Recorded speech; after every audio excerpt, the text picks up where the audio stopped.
சிருஷ்டிப்பின் புகைப்பட நாடகம்.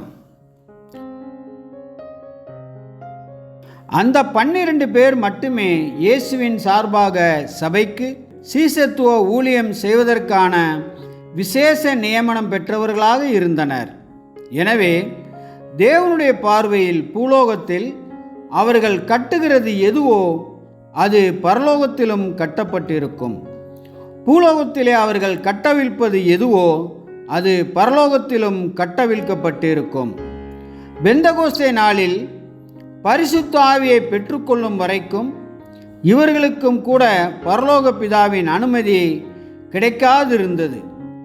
வேத வாக்கியங்களின்படி பரிசுத்த ஆவியை பெற்றுக்கொண்டவர்களை தவிர வேறு எவரும் பிரசங்கிக்கவோ போதிக்கவோ அங்கீகாரம் அளிக்கப்படவில்லை.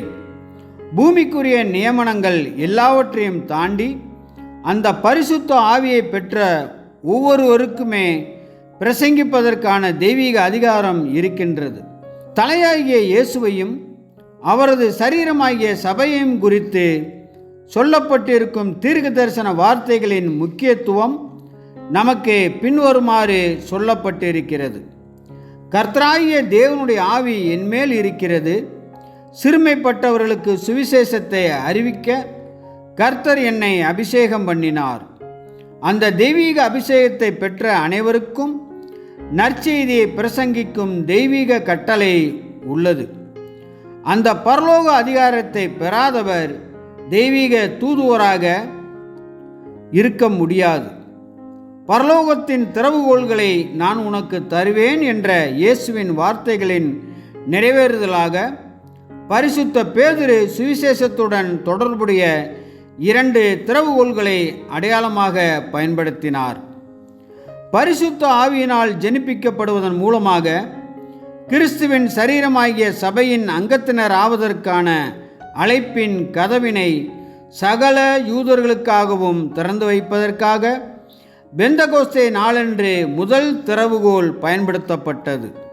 அதன் பிறகு 3½ ஆண்டுகள் கழித்து புறஜாதிகளுக்கான கதவை திறந்து வைப்பதற்காக 2ஆம் திறவுகோலை அவர் பயன்படுத்தினார். கொர்நேலியுவே கிறிஸ்துவில் அங்கத்தினர் ஆகும்படி அனுமதிக்கப்பட்ட முதல் புறஜாதி ஆவார்.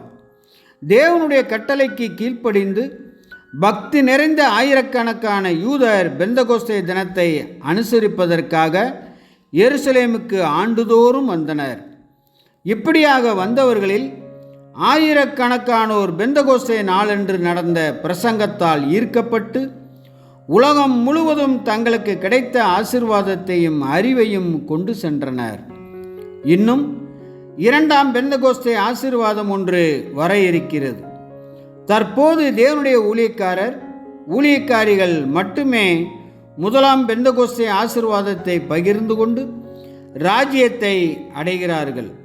பின்னர் மேசியா ராஜ்யத்தின் கீழ் தேவ ஆவி மாம்சமான யாவர் மீதும் ஊற்றப்படும். அப்போது அவர்கள் தங்கள் முன்னோர் தீர்க்க தரிசனமாக உரைத்தவைகளை நிஜத்தில் காண்பார்கள்.